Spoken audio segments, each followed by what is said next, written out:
दोस्तों स्टडी 91 की YouTube channel में आप सभी का बहुत बहुत स्वागत है। दोस्तों आर की परीक्षा नज़दीक आ रही है और जैसे जैसे नज़दीक आ रही है हम अपनी तैयारी को और बढ़ाते हुए आगे चल रहे हैं। जी हाँ दोस्तों, और मैं आज की क्लास में लेकर हाजिर हूँ दोस्तों अनेक शब्दों के लिए एक शब्द से संबंधित तमाम ऐसे सवाल जो बार बार आपसे परीक्षा में पूछे जाते हैं, जिनके आने की संभावना ज़्यादा है क्योंकि इस चैप्टर से पूरे के पूरे 10 सवाल पूछे जाते हैं। ठीक है, 10 सवाल आपके लिए बड़ा मायने रखता है, बहुत मायने रखता है दोस्तों। तो जल्दी से दोस्तों अपनी तैयारी करना शुरू कर लीजिए। देखिए कुछ सवाल दे रहा हूं मैं यहाँ पर, जैसे लिखा हुआ है कि दीन दुखियों को भोजन देने की व्यवस्था को क्या कहा जाता है। मन में आ रहा होगा सर भंडारा, क्या भंडारा में अमीर लोग नहीं खाते? भंडारा में हम आप जैसे नहीं खाते, खाते हैं। यहां दीन दुखियों की बात हो रही तो पता होना चाहिए कि सदावर्ती से कहा जाता है। इसी तरह से किसी काम में त्रुटि निकालना, हर काम में दोस्तों गलती ढूंढना, छिद्रान्वेषी ऐसे लोगों को कहा जाता है। जिस पर आक्रमण किया गया हो, इंद्र पर विजय प्राप्त कर चुका हो और इंद्रियों पर विजय प्राप्त कर, दोनों अलग अलग मामले। इंद्र मतलब भगवान इंद्र की बात कर रहा है, इंद्रियों मतलब जो हमारे सिक्स सेंथ होते हैं दोस्तों, उसकी बात कर रहे हैं, तो उसको याद रखेंगे दोस्तों। इससे संबंधित सवाल और भी सवाल है कि अपनी विवाहिता पत्नी से उत्पन्न पुत्र क्या कहलाता है, जो गैर पुरुष से उत्पन्न पुत्र होता है उसे क्या कहते हैं। अरे औरत जारज पड़ा है ना, वो यहीं पे बताना दोस्तों आपको। ठीक है, ऐसे तमाम सवाल हैं जो आपसे आपकी परीक्षा में पूछे जाते हैं। एक बात और मैं आपसे कहना चाहूंगा, अगर आपके पास ये किताब नहीं है तो शायद आपका पढ़ना व्यर्थ है। देखिए आर के लिए दोस्तों दो महत्वपूर्ण किताबें हम लोगों ने लॉन्च किया है, कि हिंदी की किताब है और जीके जीएस की किताब है। दोनों किताबें आपके लिए बहुत इंपॉर्टेंट है। इस किताब में क्या खास है सर, क्यों खरीदें किताब? यार ये चैप्टर पढ़ने के बाद प्रैक्टिस कहां से करोगे? 10 सवाल आपके परीक्षा में आता है, एक एक चैप्टर में 500 सवाल दिया गया है। कितना सवाल? 500 सवाल। मार्केट में ढूंढते रह जाओगे, कहीं 500 सवाल एक एक चैप्टर में नहीं दिया गया दोस्तों। एक मात्र किताब है, वो स्टडी 91 की दोस्तों आर की किताब है, जिसमें 500 सवाल मिलेंगे। देर मत करिए दोस्तों, पढ़ना शुरू कर दीजिए। अगर आ गई वैकेंसी तो आप पढ़ना शुरू कर लीजिए, इंतजार मत करिए। देखिए फिर से कह रहा हूं, इसमें चैप्टर भी डिटेल में दिया गया है, प्लस क्वेश्चन आंसर भी दिया गया है। यहां यूट्यूब के माध्यम से अपना दिमाग हम लगा ही रहे हैं। पेड कोर्स भी दोस्तों लॉन्च कर दिया गया है, तो सब कुछ आपके सफलता में दोस्तों सहायक साबित होगा, लेकिन उसके बदले में काम करना होगा। पहले तो एक काम करो, आर्डर वार्डर बाद में करना। आज की क्लास के लिए यार सादा पेपर कलम लेके बैठ जाओ, निवेदन भैया हाथ जोड़कर। ठीक है, कलम कॉपी लेके बैठ जाओ और चेक करो कि कितना आ रहा है और कितना नहीं आ रहा है, क्योंकि आज ही आपको अपने आप को ये देख लेना है, ध्यान में रख लेना है कि मैं कितने पानी में हूं, मुझे किताब लेनी चाहिए, मुझे बैच ज्वाइन करना चाहिए। ये आज की क्लास देखो, अगर 70% से ऊपर, 75% से ऊपर आप सवालों को हल कर दे रहे हैं तो चलो आपका जो मन करे वो करो, लेकिन अगर नहीं हल हो पा रहा है तो दोस्तों आपको पढ़ने की जरूरत है, आपको किताब लेने की जरूरत है, आपको बैच भी लेने की जरूरत है, क्योंकि वैकेंसी बार बार नहीं आती, बहुत मेहनत से आती दोस्तों। ऐसे में छूट जाएगी, कोई मतलब नहीं निकलेगा। ठीक है, तो आइए देखते हैं कि आज की क्लास में दोस्तों आपकी तैयारी किस लेवल पर हो पाई है। चलिए आगे बढ़ते हैं और पढ़ना शुरू करते हैं। बहुत ध्यान से देखिएगा, एक एक बातों को समझिएगा। याद रखिएगा दोस्तों, स्टडी 91 के प्लेटफॉर्म से हिंदी इंडिविजुअल का दोस्तों बैच लॉन्च किया गया है। ये बैच क्यों बनाया गया दोस्तों? तो याद रखिए, जो बैच अभी आप पढ़ रहे हैं ये डेमो क्लास चल रहा है दोस्तों, और आपको अगर यहां पढ़ के बड़ा आनंद आ रहा है तो सोचो जो हमारा क्लास होगा, जहां पे इंडिविजुअली दोस्तों आपको 3-3 हजार सवालों पर प्रैक्टिस कराया गया, वहां पर कितना हमने मेहनत किया होगा। बहुत मेहनत हुआ, बहुत शानदार सा बैच है। आप ज्वाइन कर सकते हैं, हमारा हेल्पलाइन नंबर है, कॉल करके आप संपर्क कर सकते हैं कि कैसे इस बैच को ज्वाइन किया जाए। ठीक है, आइए सीधे आते हैं सवालों पर दोस्तों, और एक एक सवालों को बहुत इत्मीनान से आपको देखना है, समझना है और हल करना है। ठीक है, तो चलिए स्टार्ट करते हैं। पहला सवाल आपके सामने लिख रहा है दोस्तों, जिंदा रहने की इच्छा। जी हां दोस्तों, जिंदा रहने की इच्छा को क्या कहते हैं दोस्तों? तो याद रखिएगा, जिंदा रहने की इच्छा को कहते हैं जिजीविषा। क्या कहते हैं दोस्तों? देखिए बच्चे कंफ्यूज होते हैं, और ये तमाम तरह की इच्छाएं, मैं सभी इच्छाओं के बारे में दोस्तों बताऊंगा आपको। तो जिंदा रहने की इच्छा को क्या कहते हैं? जिजीविषा कहते हैं। उसी तरह से मान लीजिए सवाल दिया कि किसी को मारने की इच्छा को क्या कहते हैं, बताएंगे क्या आप कभी? ठीक है, मान लीजिए सवाल आए परीक्षा में तो बता देंगे क्या? याद रखें दोस्तों, किसी को मारने की इच्छा को कहते हैं जिंघासा। क्या कहते हैं दोस्तों? किसी को मारने की इच्छा को क्या कहते हैं दोस्तों? याद रखेंगे, क्या कहते हैं यहां पर? जिंघासा कहते हैं, जिंघासा। इसी तरह से मरने की इच्छा और मरने की इच्छा रखने वाला, दोनों अलग अलग चीजें। अगर मरने की इच्छा पूछता है तो याद रखेगा, बोलिएगा मुमूर्षा। क्या बोलेंगे दोस्तों? मुमूर्षा। लेकिन अगर कहें मरने की इच्छा रखने वाला, तब क्या बोलेंगे दोस्तों? तब आप बोलेंगे मुमूर्षु। क्या बोलेंगे दोस्तों? मुमूर्षु कहेंगे। ठीक है, अगर मरने की इच्छा रखने वाला पूछता है तब मुमूर्षु करेंगे। और मुमूर्षु में मात्रा थोड़ा ध्यान दीजिएगा। ठीक है, मुमूर्षु में मात्रा ध्यान दीजिएगा, इस तरह से होगा मुमूर्षु। ठीक है, तो याद रखेंगे, कहीं भी अगर इच्छा लगा हो तो ऊ लगेगा लास्ट में, मुमूर्षु ऊ लगेगा हमेशा, ध्यान देंगे। अगर शब्द क्या लिखा है दोस्तों? शब्द लिखा है कि रखने वाला, तो इच्छा रखने वाला, जहां व्यक्ति की बात होगी वहां पर ऊ लगेगा। ठीक है, जैसे मोक्ष की इच्छा रखने वाला, तो जाहिर सी बात है रखने वाला कोई ना कोई व्यक्ति ही होगा, इसलिए यहां पर क्या हो जाएगा दोस्तों? याद रखेगा मुमुक्षा। क्या हो जाएगा दोस्तों? मुमुक्षा। जी हां दोस्तों, मुमुक्षा कहा जाता पूछता जो सॉरी मुमुक्षा नहीं, मोक्ष की इच्छा पूछता तब मुमुक्षा करते हैं, मोक्ष की इच्छा रखने वाला पूछ रहा है ना तो क्या करेंगे दोस्तों, मुमुक्षु करेंगे। मैं आपको जो समझा रहा हूं वो समझिए, कभी भी किसी चीज को रखने वाला की बात करें तो रखने वाला से तात्पर्य क्या है दोस्तों, रखने वाला से तात्पर्य किसी व्यक्ति विशेष से है, और जब बात किसी व्यक्ति विशेष का हो तो याद रखेगा अंतिम में दोस्तों ऊ की मात्रा आती है। याद रखेंगे क्या आता है दोस्तों, अंतिम में ऊ की मात्रा आती है। अगर आप इतना नहीं ध्यान दिए और परीक्षा में मान लीजिए एक बार सवाल दे दिया कि मोक्ष की इच्छा रखने वाला, और ऑप्शन दे दिया कि क्या दे दिया दोस्तों, मुमुक्षु भी दे दिया, मुमुक्षा भी दे दिया, तो क्या करेंगे, मुमुक्षा तो दोस्तों किसे कहते हैं, इच्छा को कहते हैं, मुमुक्षा कहते हैं मोक्ष की इच्छा अगर पूछता तब मुमुक्षा कहते हैं, मोक्ष की इच्छा रखने वाला पूछ रहा है तब मुमुक्षु कहेंगे। ध्यान दीजिएगा, ठीक है। आगे लिख रहा है जीतने की इच्छा, तो देखिए खाली इच्छा के बारे में पूछ रहा है तो खाली इच्छा पूछ रहा है तो आ होगा, ठीक है। और जीतने की इच्छा को क्या कहते हैं दोस्तों, जिज्ञासा कहते हैं। क्या कहते हैं, जिज्ञासा। क्या कहते हैं दोस्तों, जिज्ञासा। अगर ये पूछ लेता कि जीतने की इच्छा रखने वाला, तब क्या हो जाता, तब हो जाता जिज्ञासु। क्या हो जाता, जिज्ञासु। समझ में आ गया, अच्छे से समझ में आ गया ना, एकदम बढ़िया से मेरी बात को दिमाग में बिठा लो, वरना दोस्तों परीक्षा में गलती होगी और इतनी गलती होगी कि आप संभाल नहीं पाओगे, ठीक है। आगे आओ देखते हैं, लिख रहा उत्तर और पश्चिम के बीच की दिशा, उत्तर और पूर्व के बीच की दिशा, दक्षिण पूर्व के बीच की दिशा और दक्षिण पश्चिम के बीच की दिशा, सब दोस्तों आपको एक साथ बताऊंगा, लेकिन पहले उसके पहले कुछ मेथड मैं आपको सिखाना चाहता हूं, पहले वो सीखिए। देखिए मैं क्या बना रहा हूं वो समझिएगा, ठीक है।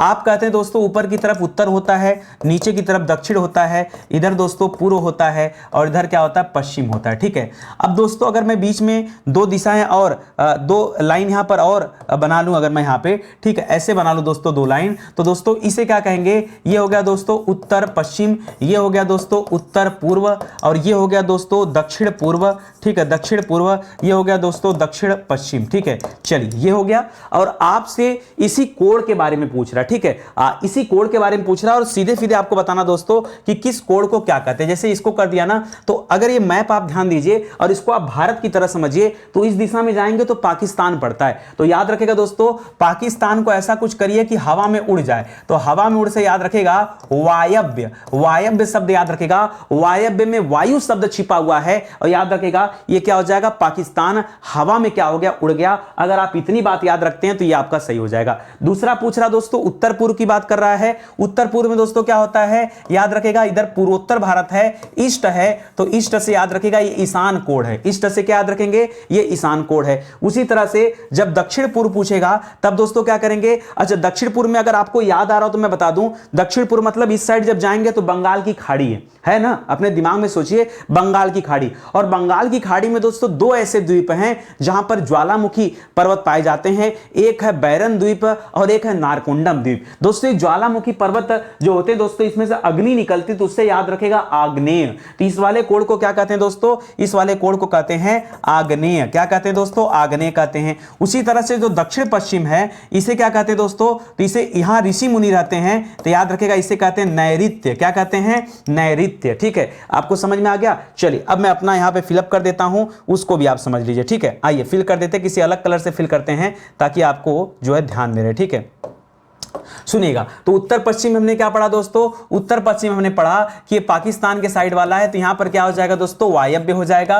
उसके बाद उत्तर पूर्व में क्या हो जाएगा दोस्तों, यहां पे ईशान कोण आ जाएगा। उसके बाद क्या पूछ रहा, दक्षिण पूर्व में याद रखेगा यहां पर आग्नेय आ जाएगा। उसके बाद दोस्तों दक्षिण पश्चिम की बात करेगा तो इधर क्या आ जाएगा, इधर आ जाएगा नैऋत्य। क्या आ जाएगा, नैऋत्य, ठीक है। समझ में आ गया ना। देखो मेरे पास तो जितना है मैं उतना निचोड़ दे रहा हूं। मैं कभी मतलब ये नहीं सोचता हूं कि नहीं जो हमारे पेड कार्यक्रम होंगे वहां बच्चों को मैं क्या सिखाता हूं, जो फ्री वाला कार्यक्रम है वहां बच्चों को क्या सिखाता हूं। मेरा टारगेट ये रहता है कि नहीं जो भी सिखाओ मन से सिखाओ, इतने अच्छे से सिखाओ कि बच्चों को लग जाना चाहिए कि यार नितिन सर तुम मेहनत कर रहे हैं और एक एक पॉइंट पर दोस्तों क्लैरिटी भी ला रहे हैं, ठीक है। चलिए आगे बढ़ जाते हैं दोस्तों, अगला सवाल करते हैं। अगला सवाल लिख रहा है यहां पर कि पर्वत के नीचे की समतल भूमि और पर्वत के ऊपर की समतल भूमि। दोस्तों मैं जानबूझ के इस तरह का सवाल लेकर आया हूं कि कंफ्यूजन जो आपके अंदर होता है ना वो यहीं पर होता है।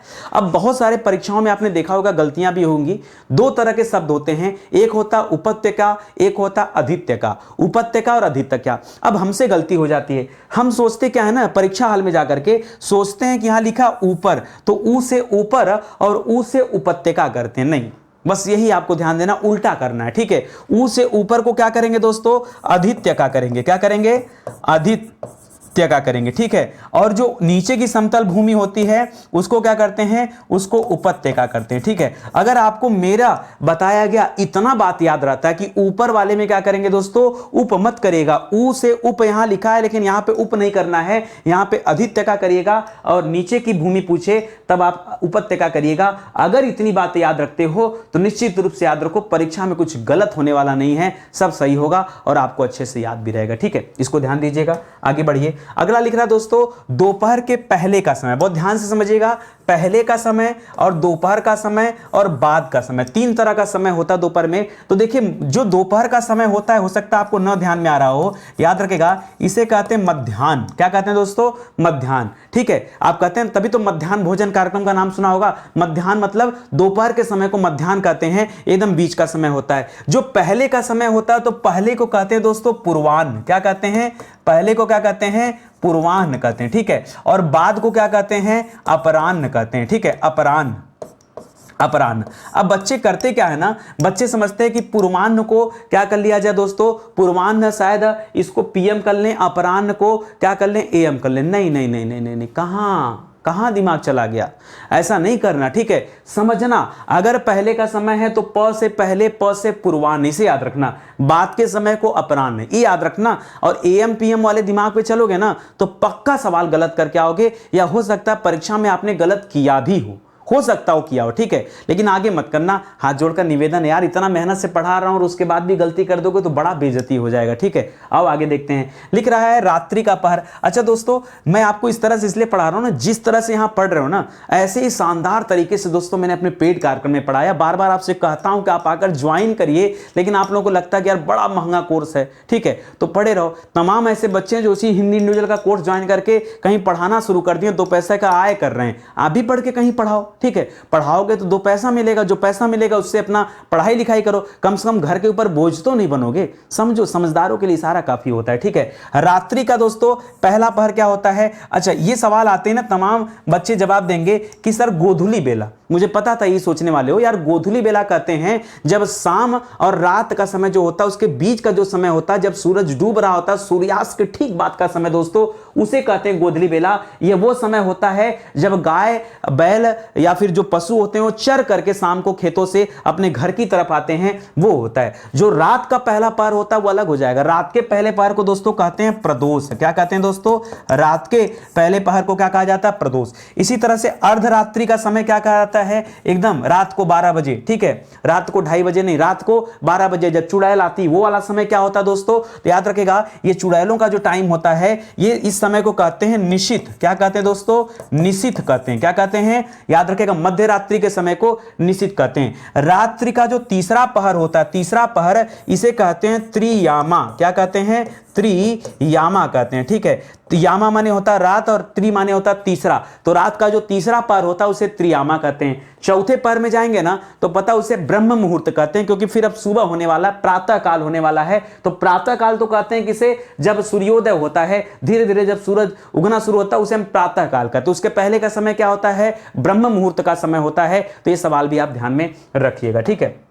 आगे बढ़िए, लिख रहा है वह नायिका। 4 सवाल है दोस्तों, ये 4 सवाल परीक्षा में आपको बहुत कंफ्यूज करता है। आज का जो हमारा क्लास है ना, ये हमने केवल कंफ्यूजन स्पेशल क्लास है, ठीक है। कहां कहां आप कंफ्यूज होते हैं, कहां कहां परेशान होते हैं, सब नितिन सर को पहले से ज्ञात है। ईमानदारी से बताओ, होता है ना। देखो क्या क्या पूछता है, लिख रहा है वह नायिका जिसका पति परदेश से आ गया हो। क्या लिखा दोस्तों, आ गया हो मतलब आ चुका है, या फिर आने वाला है, दोनों 2 बातें हैं, ठीक है। अगर आ गया है, अगर आके घर पहुंच गया है तो दोस्तों इसे कहेंगे आगत पतिका। क्या कहेंगे दोस्तों, आगत पतिका। क्या कहेंगे दोस्तों, इसे कहेंगे आगत पतिका। लेकिन अगर यही कह दे दोस्तों कि आने वाला है, तब क्या करेंगे, तब लिखेंगे हम इसे आगमिष्यत, आगमिष्यत पतिका। क्या कहेंगे दोस्तों, आगमिष्यत पतिका करेंगे, याद रखेंगे, ठीक है। अगर कब कहेंगे दोस्तों, याद रखेंगे, कब, जब आने वाला होगा तब। ये सवाल आता है और परीक्षा में हमें ज्ञात होता नहीं है कि आ गया है या आने वाला है, क्या अंतर है, ठीक है। लेकिन आज के बात आपको याद रखना है कि नितिन सर ने समझाया है कि अगर आ गया हो तो आगत पद का होगा, अगर आने वाला हो तो आगमिष्यत पति का होगा। उसी तरह से अगर परदेश में हो, वह नायिका जिसका पति परदेश में हो या परदेश जाने वाला हो, ठीक है, या तो परदेश में है या तो अभी जाने वाला है। तो अगर परदेश में है तब उसे कहेंगे दोस्तों, क्योंकि वहां ऑलरेडी है, पहुंच चुका है, तो याद रखेगा उसे हम कहते हैं प्रोषित पतिका। क्या कहते हैं दोस्तों? उसे हम कहते हैं प्रोषित पतिका। कब दोस्तों? जब परदेश में होता तब। और जब परदेश से आने वाला होता है तो याद रखेगा तब उसके लिए एक शब्द होता है प्रवत्स्य पतिका। क्या होता है दोस्तों? प्रवत्स्य पतिका, ठीक है। कब? जब जाने वाला होता है, जाने वाला होता है, गया नहीं है, जाने वाला होता है। तो ये 4 तरह की बातें परीक्षा में पूछी जाती हैं और बहुत कंफ्यूजन होता है, बहुत गलतियां होती हैं, तो गलतियों को सुधारिए, सीखिए दोस्तों। इन सभी चीजों का कलेक्शन करने में मैं फिर बता रहा हूं दोस्तों, मुझे कई घंटे लगते हैं। जितना समय मुझे पढ़ाने में नहीं लगता, इसका कई गुना समय दोस्तों मुझे इसका कलेक्शन करने में लगता है। एक दिन आप कलेक्ट करके देखो ना, इंपॉर्टेंट सवाल, 100 अच्छे सवालों का कलेक्शन करो। अगर उसके चक्कर में 4-5 किताब ना पढ़नी पड़ जाए और 4-5-10 वेबसाइट ना देखना पड़ जाए तो बताना कि नितिन सर झूठ बोल रहे हैं कि सच बोल रहे हैं।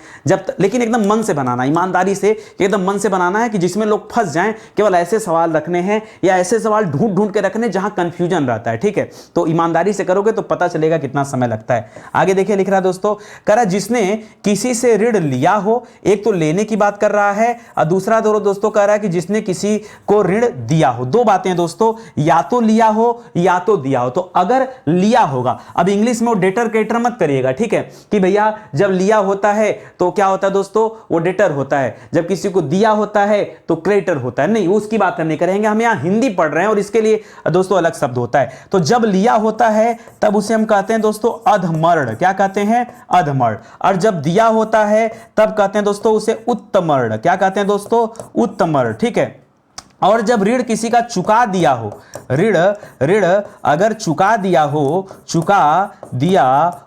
उसके लिए क्या होता है दोस्तों? उसके लिए होता है उऋण। क्या हो जाता है? उऋण। कि हम उस ऋण से क्या हो गए? मुक्त हो गए, उऋण हो गए। उऋण अगर चुका दिया गया तब क्या हो जाएगा? उऋण, ठीक है। अगर जो है लिया गया हो तो क्या होगा? अधमर्ण। अगर दिया गया हो तो क्या होगा? उत्तमर्ण। तो इस तरह से आप एक एक बातों को दोस्तों सीखो, समझो और देखो ध्यान से कि कहां कहां गलतियां होती हैं, कैसे कैसे गलतियां होती हैं। चलिए और देखते हैं। लिख रहा जो सब कुछ जानने वाला हो, तो अगर लिखा है यहां पर सब कुछ तो क्या करेंगे दोस्तों? तब यहां पे करिएगा सर्वज्ञ। क्या करेंगे दोस्तों? सर्वज्ञ। अगर लिखा है बहुत कुछ तब यहां पे लिखेगा दोस्तों बहुज्ञ।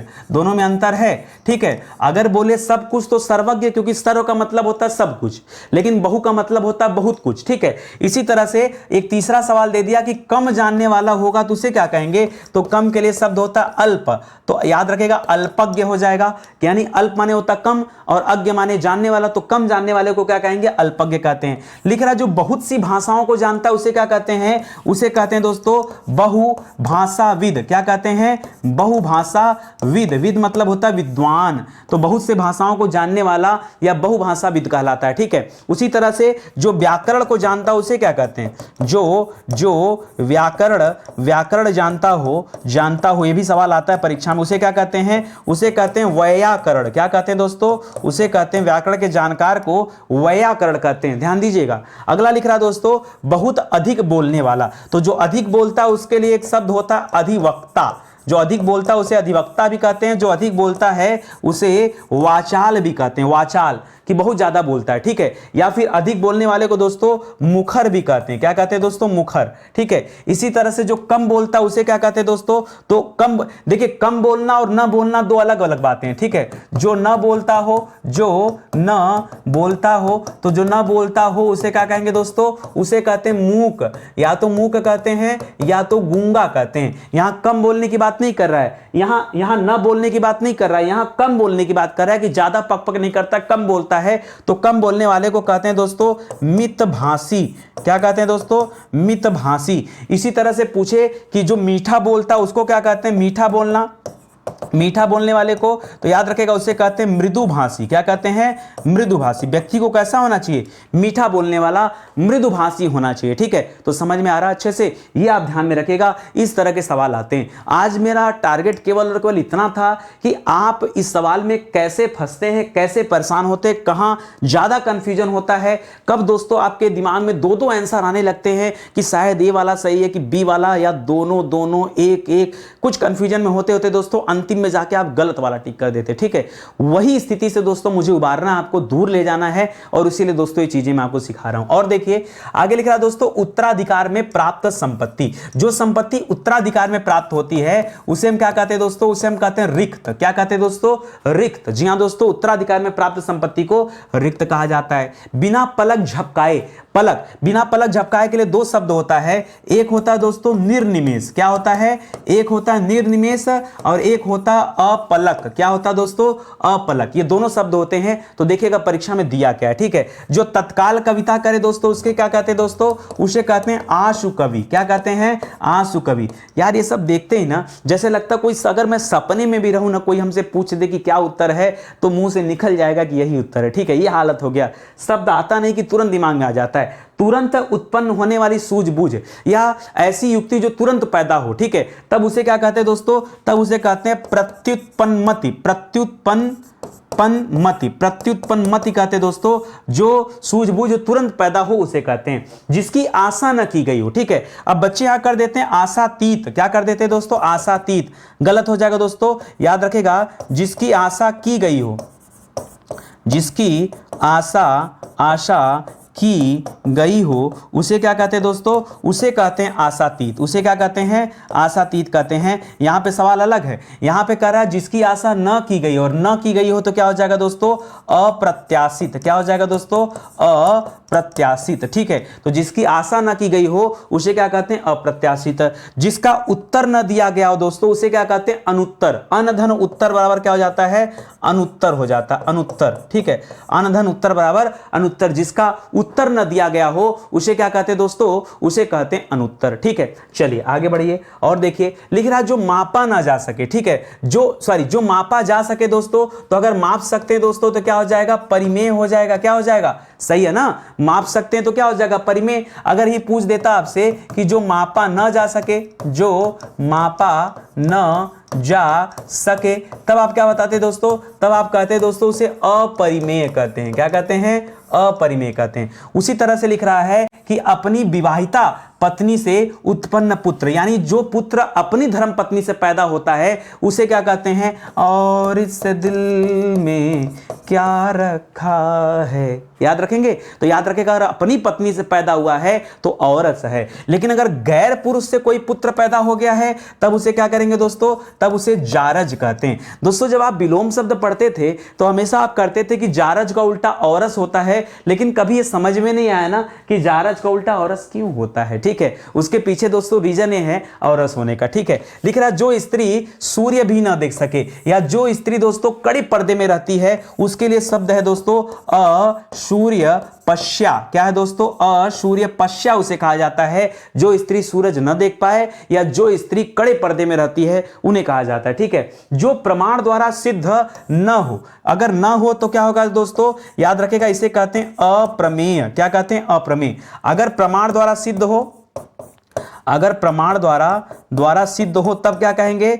अगर सिद्ध हो तब उसे कहेंगे प्रमेय। क्या कहेंगे भैया? तब उसे प्रमेय कहेंगे। इसको ध्यान रखिएगा। ठीक है, भी बढ़िया सवाल आता है परीक्षा में। जो स्त्री के वशीभूत है, ऐसा व्यक्ति जो स्त्री के वशीभूत, हमेशा स्त्री के वश में रहता है, उसके लिए एक शब्द होता है दोस्तों स्त्रैण। क्या होता है शब्द? याद रखेंगे, एक शब्द होता है स्त्रैण। क्या होता है भैया? स्त्रैण शब्द है। जो स्त्री के वशीभूत होता है उसके लिए क्या शब्द होता है? स्त्रैण शब्द होता है। इसे ध्यान रखेंगे। ठीक है, आगे बढ़िए। लिख रहा है जिसके पास कुछ ना हो। अगर कुछ नहीं है दोस्तों तो क्या हो जाएगा? उसे हम कहते हैं अकिंचन। क्या कहते हैं दोस्तों? किंचन, कि उसके पास क्या है, कुछ नहीं है, ठीक है, याद रखेंगे। जिसका कोई शत्रु न जन्मा हो, कोई शत्रु न पैदा हो, याद रखेंगे, वो क्या हो जाएगा दोस्तों, अजात शत्रु। यहां चाहे जन्म की बात करें या फिर ना करे, उससे कोई मतलब नहीं है। जिसका कोई शत्रु नहीं है वो क्या है, उसी को हम अजात शत्रु कहते हैं। जिसका विवाह न हुआ हो, जैसे आपका सर नौकरी मिल नहीं रहा है, ब्याह कहां से हो, ठीक है, नौकरी मिल जाता ना तो बढ़िया ब्याह भी हो जाता। क्यों, नौकरी से विवाह का क्या संबंध है, मुझे तो ये नहीं समझ में आता, ठीक है भाई। नौकरी अपनी जगह है, विवाह अपनी जगह, शादी विवाह कर लेंगे तो और जिम्मेदार हो जाएंगे, ठीक है। ये जो दोपहर में जो है दाल चावल खा के सोने की आदत है ना, दूर हो जाएगी, ठीक है। क्योंकि जब प्रेशर पड़ता है दिमाग पे ना तो काम और अच्छा होता है, बेहतर होता है। और वैसे भी दोस्तों विवाह के बाद सबकी कुंडली बदल जाती है, सबका भाग्य बदलता है, क्योंकि आपके भाग्य के साथ किसी और का भी भाग्य जुड़ जाता है, इसलिए निश्चित रूप से सफलता मिलती है। तो मेरा तो ही मानना है कि अगर विवाह हो जाएगा तो नौकरी शायद जल्दी मिल जाए, ट्राई कर लीजिए, ठीक है। लिख लीजिए, जिसका विवाह ना हुआ, घर ना जाके बताना कि नितिन सर हमारे गुरुजी हैं और उन्होंने कहा कि शादी कर लेंगे तो हमारा सिलेक्शन हो जाएगा, ठीक है। नहीं तो पिताजी जो है मेरे पीछे पड़ जाएंगे कि जो है ये सब क्या सिखाया जा रहा है। चलिए खैर अलग बात है। तो जिसका विवाह ना हुआ दोस्तों उसे क्या कहते हैं, आप देखते होंगे लिखा रहता है कि फला परिणय फला। जब संबंध हो जाता है ना, विवाह बनने लगता है, विवाह सूत्र में कोई बंधने वाला जोड़ा होता है तो परिणय लिखा जाता है। आप देखते होंगे बढ़िया दिल बना के लिखा रहता है, नितिन परिणय नूतन, ठीक है, पत्नी का नाम हमारे, ठीक है, तो लिखा होता है परिणय। उसी तरह से अगर विवाह ना हुआ हो तो क्या हो जाएगा, अपरिणित हो जाएगा। क्या हो जाएगा दोस्तों, अपरिणित। क्या हो जाएगा दोस्तों, अपरिणित। मुझे लग रहा है मात्रा गलत कर दिया मैंने यहाँ पे, ठीक है। सुनिए क्या हो जाएगा दोस्तों, अपरिणित हो जाएगा। याद रखेंगे कब, जिसका विवाह न हुआ हो उसके लिए, ठीक है। जो एक जगह से दूसरी जगह न ले जाया जा सके, ठीक है, मतलब जहां पे वहीं फिक्स है, दूसरी जगह जा नहीं पा रहा है, तो उसके लिए शब्द होता है दोस्तों अस्थावर। क्या होता है दोस्तों, अस्थावर, ठीक है। और जिसको लेके जा सकते हैं उसे क्या कहेंगे दोस्तों, जंगम। तभी तो उल्टा होता है इसका। लेकिन आप थोड़ा नपा तुला भोजन करने वाला, ऐसा व्यक्ति जो नपा तुला भोजन करता है उसे कहते हैं दोस्तों मिताहारी। क्या कहते हैं, मिताहारी। जी हां दोस्तों, नपा तुला भोजन करने वाले को मिताहारी, और नपा तुला खर्च करने वाले को मितव्ययी, या कम खर्च करने वाले को भी मितव्ययी कहा जाता है, ठीक है। जिसे जीता ना जा सके, जिसे जीता ना जा सके भैया वो तो अजेय है। क्या है दोस्तों, वो अजेय है, तभी तो उसे जीता नहीं जा रहा है, ठीक है। तो याद रखिएगा, जिसे जीता ना जा सके उसके लिए एक शब्द क्या हो जाएगा, अजेय शब्द हो जाएगा, तो याद रखेंगे, ठीक है। चलिए ध्यान दीजिएगा दोस्तों, स्टडी 91 के प्लेटफॉर्म पर कई सारी किताबें लॉन्च की गई, और आजकल ना जो मैं अपनी कम क्लासेस दे पाता हूं उसके पीछे रीजन है कि ज्यादा से ज्यादा समय दोस्तों किताब पर काम करता हूं। किताब पे काम करने का मजा भी बड़ा अद्भुत है, इतना मजा आता है ना जिसके बारे में बता नहीं सकता। किताब लिखने का कितना मजा है आप सोच नहीं सकते। जब आप किताब को खरीदेंगे, कभी पढ़ेंगे ना, तो याद करेंगे, हर लाइन पे आपको याद आ गया नितिन सर अपनी एक एक बात को इस किताब में डाल रखे हैं, ठीक है। और मैं कहता हूं जैसे आज ये चैप्टर आप पढ़ ले रहे हैं, मैं बार बार आपसे कहता हूं कि चैप्टर पढ़ने के बाद प्रैक्टिस जरूर से करें, लेकिन करेंगे कहां से। देखिए 5000 सवाल दोस्तों यहां अपनी हिंदी में दिया गया है। अगर आपने अपनी हिंदी की किताब नहीं परचेज किया है तो परचेज कर लीजिए। बाकी अदर परीक्षाओं के लिए भी किताबें आ चुकी हैं, अलग अलग विषय की भी किताबें आ चुकी हैं, तो मौका दीजिए, जुड़िए स्टडी 91 के साथ। कितने दिन में एक ही बात आपको समझाते रहेंगे। ये हमारा हेल्पलाइन नंबर है, कॉल करके संपर्क कर सकते हैं, ठीक है। बाकी ऑनलाइन भी ऑर्डर कर सकते हैं, ऑफलाइन कर सकते हैं, सब आपको पता है। आपसे ज्यादा समझदार है कहां कोई। यहां चलिए आगे बढ़ते हैं। लिखिए, लिख रहा है खाद्य सामग्री जो रास्ते में उपभोग के लिए दी जाए। कहीं जा रहे हैं टूर पे, शादी ब्याह हो गया, कहीं टूर पे जा रहे हैं तो घर से बढ़िया खाना पीना मिला है, बेटा खाते हुए जाना है, ठीक, कहीं कोई दिक्कत ना हो जाए। आज तक कोई नहीं पूछता था इतना, लेकिन अब पूछने लगा। तो याद रखें दोस्तों, उसे क्या कहा जाता है, तो खाद्य सामग्री जो रास्ते में उपभोग के लिए दिया जाता है उसे कहते हैं दोस्तों पाथेय। क्या कहते हैं दोस्तों, पाथेय। क्या कहते हैं, जो पथ पर खाया जाता है, पाथेय। रंगमंच के पर्दे के पीछे का जो स्थान होता है दोस्तों उसे कहते हैं नेपथ्य। क्या कहते हैं, नेपथ्य। जी हां दोस्तों, रंगमंच जानते हैं ना, जहां पर कलाकार अपनी कला प्रस्तुत करता है, उसके पीछे पर्दा लगा होता है, उसके पीछे का जो स्थान होता है क्या कहलाता है दोस्तों, वही कहलाता है नेपथ्य, ठीक है। जिस पेड़ के पत्ते झड़ गए हो उसे क्या कहते हैं दोस्तों, तो याद रखेगा उसे कहते हैं अपत, अपत। लेकिन याद रखेगा एक पूछता है गिरा हुआ, गिरा हुआ के लिए एक शब्द बताइए, गिरा हुआ के लिए, तो गिरा हुआ के लिए एक शब्द होता है पतित। क्या होता है दोस्तों, पतित। जी हां दोस्तों, याद रखेगा अपत और पतित दोनों ध्यान रखेगा, परीक्षा में आता है और लोग गलतियां करते हैं। जो युद्ध में स्थिर रहता है, बहुत बढ़िया, युद्ध में स्थिर है, इसीलिए क्या कहते हैं दोस्तों, हम युधिष्ठिर कहते हैं, ठीक है, युधिष्ठिर। दूसरा लिख रहा दोस्तों, गुरु के समीप रहकर शिक्षा ग्रहण करने वाले को क्या कहते हैं, तो याद रखेगा उसे हम कहते हैं अंतःवासी। क्या कहते हैं दोस्तों, अंतेवासी। अंतेवासी भी लिखा जाता है या अंतःवासी भी लिखा जाता है, दोनों होता है, अंतेवासी या अंतःवासी, याद रखेंगे, ठीक है। युद्ध युद्ध की प्रबल इच्छा हो जिसमें, युद्ध की प्रबल इच्छा हो जिसमें, उसे क्या कहते हैं दोस्तों, जिसमें युद्ध की बहुत इच्छा हो। तो कौरव दोस्तों 100 भाई थे, उनका जो 100वां भाई था वो कौरवों की तरफ से नहीं लड़ा था, वो पांडवों की तरफ से लड़ा था और उसका नाम था युत्सु। क्या नाम था?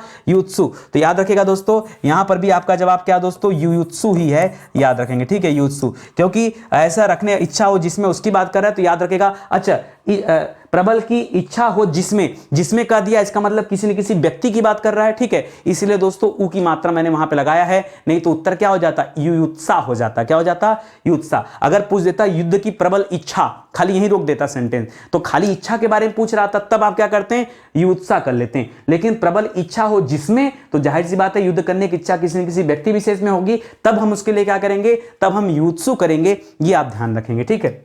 आगे बढ़िए, लिख रहा है जो कुछ भी न जानता हो, जो कुछ भी नहीं जानता दोस्तों उसके लिए क्या कहा जाए, जो कुछ भी न जानता हो उसके लिए शब्द होता है अज्ञ। क्या शब्द होता है? अज्ञ। इसी अज्ञ से आगे चल के अज्ञानी बनता है। क्या बनता है? अज्ञानी। और अगर सवाल ऐसे घुमा के पूछे कि जिसे किसी बात का पता ना हो, ऐसा कोई व्यक्ति जिसे किसी बात का पता ना हो, यानी आप ही मान लीजिए आपके घर में कोई चर्चा हो रहा है, आपके विवाह की बात हो रही है और आपको पता ना हो, यानी आप उस बात से क्या है, अनभिज्ञ हैं। क्या है दोस्तों?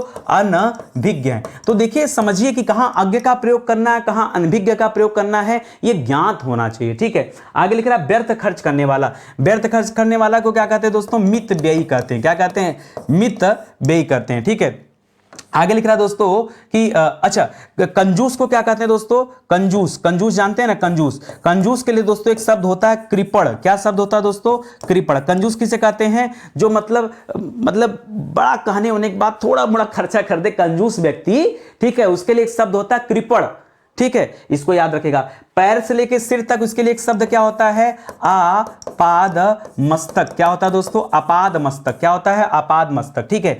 जो इंद्रियों के ज्ञान से परे हो, देखिए इंद्रियों के ज्ञान से परे हो, और एक जो इंद्रजीत था वो रावण का लड़का, ये दोनों के लिए अलग अलग होता है, ठीक है। इंद्रजीत उसे क्यों कहते थे? क्योंकि उसने इंद्र को जीत लिया था, इंद्र को हरा दिया था युद्ध में, इसीलिए उसे इंद्रजीत कहते थे। लेकिन दोस्तों यहां इंद्रियों की बात हो रहा है, जो हमारे 5 सेंस होते हैं उसकी बात कर रहा है। तो लिख रहा है दोस्तों इंद्रियों के ज्ञान से जो परे हो उसे क्या कहते हैं? उसके लिए 2 शब्द होते हैं, या तो उसे हम कह सकते हैं इंद्रियातीत, ठीक है, या तो कह सकते हैं अतीन्द्रिय। क्या कह सकते हैं दोस्तों? अतीन्द्रिय, ठीक है। तो 2 तरह के शब्द होते हैं। परीक्षा में देखिएगा क्या दिया ऑप्शन में, उसी हिसाब से करिएगा। कही हुई बात को बार बार कहना, कई लोगों की आदत होती है एक बार कहने के बाद फिर 10 बार वही बात कहते हैं, ठीक है। तो कही हुई बात को बार बार कहना, इसके लिए एक शब्द होता है दोस्तों पिष्ट पेषण। क्या होता है? पिष्ट पेषण। जी हां दोस्तों, पिष्ट पेषण। कही हुई बात को बार बार कहना क्या कहलाता है दोस्तों? पिष्ट पेषण कहलाता है, याद रखेंगे, ठीक है। मजा आ रहा है कि नहीं पढ़ के? भैया सबसे कम समय में सबसे ज्यादा सवाल दोस्तों स्टडी 91 पे कराया जाता है। आप चाहे जितना मैच कराना हो करा लीजिए, समझा के बुझा के सब कुछ देख लेते हैं, ठीक है। आगे देखिए, लिख रहा है जिसका कोई शत्रु न हो, पीछे बताया था चाहे शत्रु न हो और चाहे शत्रु जन्मा ना हो, चाहे शत्रु जन्मा न हो, एक ही बात है, घबराने वाली कोई बात नहीं है। 2 तरीके से पूछता है तो उसे क्या कहते हैं दोस्तों? उसे हम कहते हैं अजात शत्रु। क्या कहते हैं? इसी को हम क्या कहते हैं? जिसका कोई शत्रु ना हो उसे अजात शत्रु। लेकिन शत्रुओं का हनन करने वाला, हनन माने जानते हैं ना, मार गिराने वाला, उसे हम कहते हैं दोस्तों शत्रुघ्न, ठीक है। आप कहेंगे नहीं सर, शत्रुघ्न तो सोनाक्षी के पापा को कहते हैं, ठीक है, अलग बात है, लेकिन इसे भी कहते हैं। जो मांस न खाता हो, भैया इस क्वेश्चन को तो हम सैल्यूट करते हैं। जो मांस न खाता हो, मैं बता दूं आपको दोस्तों एक बात याद रखेगा, मांस को पता क्या कहा जाता है? मांस को दोस्तों आमिष कहा जाता है, आमिष कहा जाता है, ठीक है, आमिष। जी हाँ दोस्तों, ये मांस को कहा जाता है। अब जो मांस ना खाता हो उसका क्या हो जाएगा दोस्तों? उसका हो जाएगा निरामिष। क्या हो जाएगा दोस्तों? निरामिष। तो इसको आप ध्यान रखिएगा। बहुत सारे बच्चे हैं आमिष आमिष पता नहीं क्या क्या करके आते हैं। मैंने बहुत बार रीड कराया आपको, फिर से दोस्तों आज रीड करा रहा हूं, गलती मत कीजिएगा, ठीक है। लिख रहा है जिसको जाना नहीं जा सकता, और जब किसी बात को जाना ही ना जा सकता तो उसे क्या कहते हैं दोस्तों? उसे हम कहते हैं अज्ञेय, ठीक है। जिसे जाना नहीं जा सकता उसके लिए एक शब्द क्या होता है? अज्ञेय होता है। बाएं हाथ से काम करने वाले को, अर्जुन भी बाएं हाथ से काम करते थे, हमें देख लीजिए नितिन सर, तो लिख दीजिएगा बाएं हाथ से काम करने वाले नितिन गुप्ता स्टडी 91। अरे वो नहीं लिखना यार, ठीक है। बाएं हाथ से काम करने वाले को सब्यसाची कहते हैं। सर हमारे गांव में तो ढेवरा कहते हैं, ठीक है, ढेबरा, ठीक है, तो याद रखेगा ढेबरा भी कहते हैं और सब्यसाची भी कहते हैं, दोनों याद रखेगा, ठीक है। आपके गांव में कहते हैं तो लिख लीजिए, हमारे यहाँ भी कहते हैं। जिसे कर्तव्य न सूझ रहा हो दोस्तों, उसके लिए एक शब्द क्या होता है, याद रखेगा, पहले लिखेगा किंग, फिर लिखेगा कर्तव्य, फिर लिखेगा विमूढ़, कि वो अपने कर्तव्य से क्या हो गया है, विमूढ़ हो गया है। तो जिसे कर्तव्य न सूझता हो वो क्या कहलाता है, वो कहलाता है किंग कर्तव्य विमूढ़। तो जब विवाह हो जाएगा ना तो आपको अपने कर्तव्य का ज्ञान हो जाएगा, और फिर अगर आप उससे विमूढ़ होते हैं तो वही वाली बात आ जाएगी, किंग कर्तव्य विमूढ़, ठीक है। आगे बढ़िए, लिख रहा दीन दुखियों को भोजन देने की व्यवस्था। दीन दुखियों को भोजन देने की व्यवस्था लोग समझते हैं ना कि इसको कहते हैं, क्या कहते हैं भाई, भोज कहते होंगे या भंडारा कहते होंगे। नहीं, भंडारा में दीन दुखिया नहीं आते, भंडारा में तो सब आते हैं, भंडारा सभी के लिए होता है। अच्छा एक बात बताओ, क्या भंडारा में अमीर लोग नहीं खाते हैं, खाली दीन दुखिया खाते हैं? गलत, भंडारा सभी के लिए होता है। तो कभी मत कहिएगा दोस्तों, याद रखेंगे, सभी के लिए भोजन की व्यवस्था, सभी के लिए भोजन की व्यवस्था। अगर सवाल ये पूछे तब आप क्या बताएंगे दोस्तों, तब बताएगा कि इसे हम भंडारा कहते हैं, ठीक है, भंडारा कहते हैं। लेकिन अगर आपसे पूछे कि दीन दुखियों को भोजन देने की व्यवस्था, तब आप कहिएगा दोस्तों इसे हम कहते हैं सदावर्त। क्या कहते हैं दोस्तों, सदावर्त कहते हैं। इसका आप ध्यान रखेंगे, ठीक है। अगला लिख रहा है किसी काम में त्रुटि ढूंढना। अच्छा कुछ लोग ऐसे होते हैं, छोटे से छोटे काम में भी दोस्तों कुछ ना कुछ वो गलती निकाल देंगे, मतलब उनका ध्यान हमेशा गलती निकालने पर रहता है, ठीक है। ऐसे लोगों को कहते क्या है, ऐसे लोग कहते हैं छिद्रान्वेषी। क्या कहते हैं, अन्वेषी माने ढूंढने वाला, किसी चीज को ढूंढना, सर्च करना, उसे कहते हैं अन्वेषण, ठीक है। जो ढूंढने वाला व्यक्ति होता है वो अन्वेषक कहलाता है, ढूंढने की क्रिया को अन्वेषण कहते हैं, ठीक है। आपने देखा होगा कई बार लिखा होता है कई अन्वेषण संस्थान, तो वहां किसी न किसी पर रिसर्च होता है, ठीक है। उसी तरह से यहां पर दोस्तों छिद्रान्वेषी कहते हैं। क्या कहते हैं, छिद्रान्वेषी। जी हां दोस्तों, जो छोटी छोटी गलतियां ढूंढता हो, त्रुटि ढूंढता हो उसे। जिस पर आक्रमण किया गया हो, तो जिस पर दोस्तों आक्रमण किया जाता है उसे कहते हैं आक्रांत। क्या कहते हैं, आक्रांत। और जिस पर आक्रमण न किया गया हो उसे क्या कहते हैं, अनाक्रांत। अगर सवाल आ जाए जिस पर आक्रमण न किया गया हो उसे क्या कहेंगे, उसे कहेंगे भैया अनाक्रांत। क्या कहेंगे, अनाक्रांत। एक ही जैसे हैं दोस्तों, याद रखेंगे, ठीक है। अगला लिख रहा है जो इंद्र पर विजय प्राप्त कर चुका। देखो ये बढ़िया दे दिया था। पीछे दोस्तों जो सवाल दिया था वो इंद्रिया की बात कर रहा था कि इंद्रियों से परे है, तो इंद्रियों से परे तो इंद्रियातीत हो गया या अतीन्द्रिय हो गया। यहां पर इंद्र की विजय की बात कर रहा है कि इंद्र पर विजय प्राप्त कर लिया हो, तो इसे कहते हैं इंद्रजीत। क्यों, क्योंकि उसने इंद्र को क्या कर लिया है, जीत लिया है, इसलिए दोस्तों यहां पर इंद्रजीत कर लीजिएगा। इंद्रियों पर विजय प्राप्त करने वाला, ठीक है, जो इंद्र पर विजय प्राप्त कर लिया। हां, अब यहां इंद्रियों की बात कर रहा है, इंद्रियों की बात कर रहा है, तब इसे क्या करेंगे दोस्तों, यहां पर इंद्रिय जीत करेंगे। अब देखिए यहां पर कहीं इंद्रिय जीत पढ़ते हैं ना, तो याद रखेगा ये गलत हो जाएगा। इंद्रिय जीत ना करके दोस्तों, कई किताब में देखा मैंने ऐसे लिखा रहता है, इसे लिखिए जितेंद्रिय। क्या लिखेंगे दोस्तों, जितेंद्रिय, जितेंद्रिय ये लिखेगा, इंद्रिय जीत मत करेगा, ठीक है। जितेंद्रिय, जितेंद्रिय जिसने इंद्रियों को जीत लिया हो, और जिसने इंद्र को जीत लिया वो इंद्रजीत हो जाएगा। दोनों सवाल एक साथ रख दिया।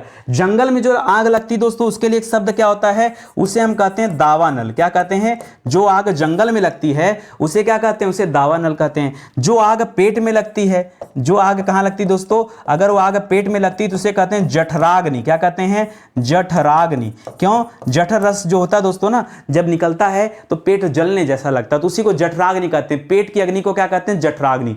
जंगल की आग को क्या कहते हैं, दावानल कहते हैं, ठीक है। इसी तरह से समुद्र में लगने वाली आग को क्या कहते हैं, जी हां, आप कहेंगे सर समुद्र में भी आग लगती है। समुद्र में जो आग लगता है उसे क्या कहते हैं, उसे कहते हैं बड़वा नल। क्या कहते हैं, बड़वा नल। अरे सीखिए जो समझा रहा हूं यार, ज्यादा मत दिमाग खर्च करिए।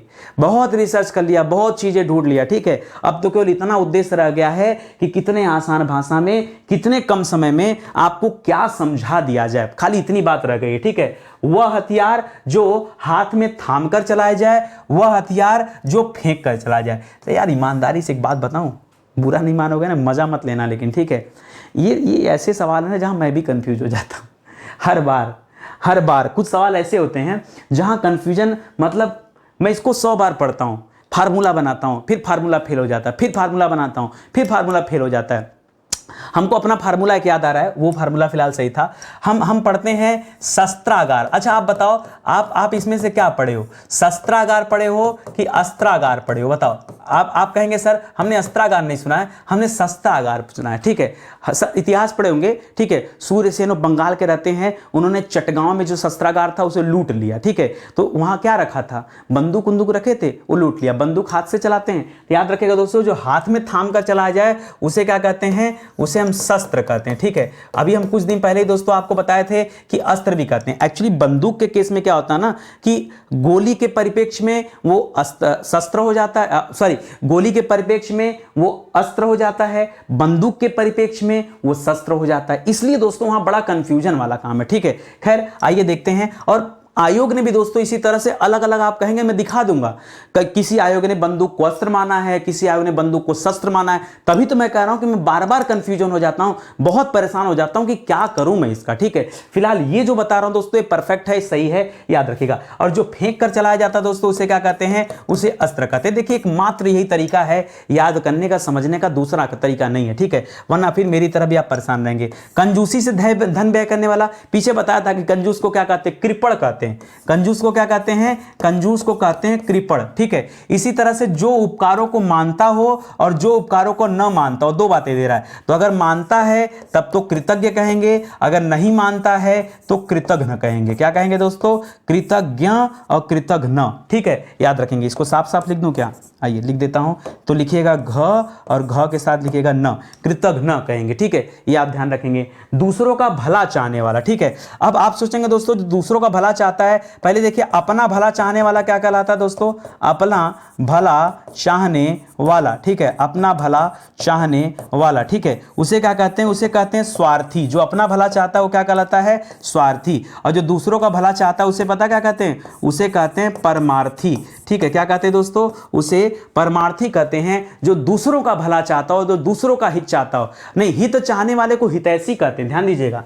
ठीक है, जो हित चाहता हो, जो हित चाहता हो उसे क्या कहते हैं, उसे हितैषी कहते हैं। तो देखिए अलग अलग शब्द, हितैषी अलग है और स्वार्थी परमार्थी अलग है। ऐसा नहीं कि कहीं बोलना कुछ और आप बोल कुछ और दें। ठीक है, तो समझना पड़ेगा वहां पे। ठीक है, जो आंखों से सुनता है,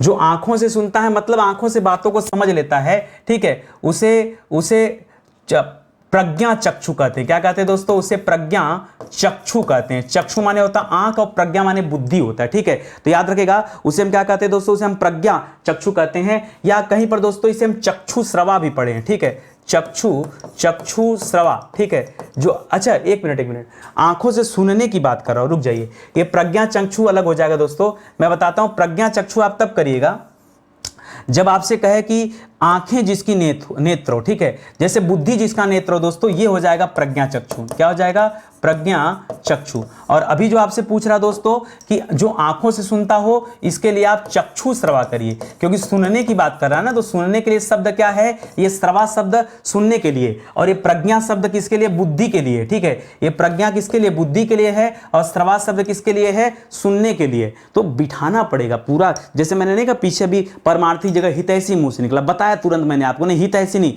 जो हित चाहता उसे हितैषी कहते हैं। ठीक है, समझिए, इस तरह से देखते चलिए। ठीक है, आगे बढ़िए। लिख रहा ऊपर की ओर उछाला हुआ। ऊपर की ओर उछाले होने के लिए एक शब्द होता है उत्क्षिप्त। आपने पढ़ा होगा दोस्तों उत्क्षिप्त व्यंजनों के बारे में। दो उत्क्षिप्त व्यंजन होते हैं, एक ड होता है और एक ढ होता है, इसी को उत्क्षिप्त कहते हैं ना, तो याद रखिएगा। ठीक है, जिसका संबंध पृथ्वी से होता है उसे क्या कहते हैं, उसे कहते हैं पार्थिव। क्या कहते हैं दोस्तों, पार्थिव कहते हैं। ठीक है, कह रहा जो धरती फोड़कर पैदा होता है, यानी सीधे सीधे धरती से पैदा हो रहा है, उसे कहते हैं उद्भिज। क्या कहते हैं दोस्तों, उसे उद्भिज कहते हैं। और जो गर्भ की थैली से पैदा होता है, हमारे और आपकी उत्पत्ति कैसे हुई, हम कैसे पैदा हुए, हम तो पहले गर्भ में रहे हैं ना। मनुष्य की उत्पत्ति कैसे होती, गर्भ से। तो याद रखिए जो गर्भ से पैदा होता है, याद रखिए उसे जरायुज कहते हैं। क्या कहते हैं, जरायुज कहते हैं। तो याद रखिएगा उद्भिज हो गया, जरायुज होगा। इसी तरह जो अंडे से पैदा होता है, जो अंडे अंडे से पैदा होता हो उसे क्या कहते हैं दोस्तों? उसे अंडज कहते हैं। क्या कहते हैं? उसे अंडज कहते हैं। इसी तरह जो पसीने से पैदा होता है उसे स्वेदज कहते हैं, क्योंकि स्वेद माने पसीना होता है, तो स्वेदज कहते हैं। यहाँ अंडज हो गया, ठीक है, ये सब याद रखेंगे। आगे लिख रहा तारों भरी रात, ऐसी रात जहां तारे ही तारे हैं। भाई वैसा मौसम तो जब प्यार होता है तभी नजर आता है, उसके आगे पीछे तो कभी रात दिखती नहीं है, ठीक है कि नहीं? गलत कहूं तो बताओ। तो लिख रहा दोस्तों विभावरी। अच्छा, कितने लोग ऐसे हैं जिनको लबेरिया हुआ है बताइए? ठीक है, लबेरिया मतलब लब वगैरह में है, जिनको हमेशा तारों भरी रात दिखती रहती है, हमेशा शीतल हवा, हम मतलब हर मौसम अच्छा, ठीक है। चांदनी रात को क्या कहते हैं दोस्तों? तो चांदनी रात को कहा जाता है शर्वरी। क्या कहते हैं दोस्तों? चांदनी रात को क्या कहते हैं? जब रात में तारे भी हों और साथ साथ चांद भी हो, चांद अपनी रोशनी बिखेर रहा हो, तब उसे क्या कहते हैं? चांदनी रात कहते हैं, और उसे कहते हैं शर्वरी। वह फूल जो खिला ना हो, बहुत ध्यान से पढ़िएगा, जब खिला नहीं होता तभी तो उसे हम कली कहते हैं। क्या कहते हैं? वह फूल जो खिला हो उसे कली कहते हैं। वह फूल जो खिलने जा रहा हो, ये बता के दिखाओ। बस स्पीड स्लो हो गया दिक्कत, तो सुनो ध्यान से। वह फूल जो खिला ना उसे कली कहते हैं, वह फूल जो खिलने जा रहा हो उसे मुकुल कहते हैं। क्या कहते हैं? अभी खिलने जा रहा है, मतलब मान के चलो आधा खिला है और आधा बचा है, ठीक है। वह फूल जो पूरा खिला हो, पूरी तरह से क्या हो गया, अपने मतलब चरम पे पहुंच गया, उसे कहते हैं दोस्तों निमीलित। क्या कहते हैं भैया? जो फूल पूरा खिला होता है उसे क्या कहते हैं? उसे कहते हैं निमीलित। क्या कहते हैं? निमीलित। कार्य करने की इच्छा को क्या कहते हैं दोस्तों? चिकित्सा कहते हैं। क्या कहते हैं दोस्तों? चिकित्सा।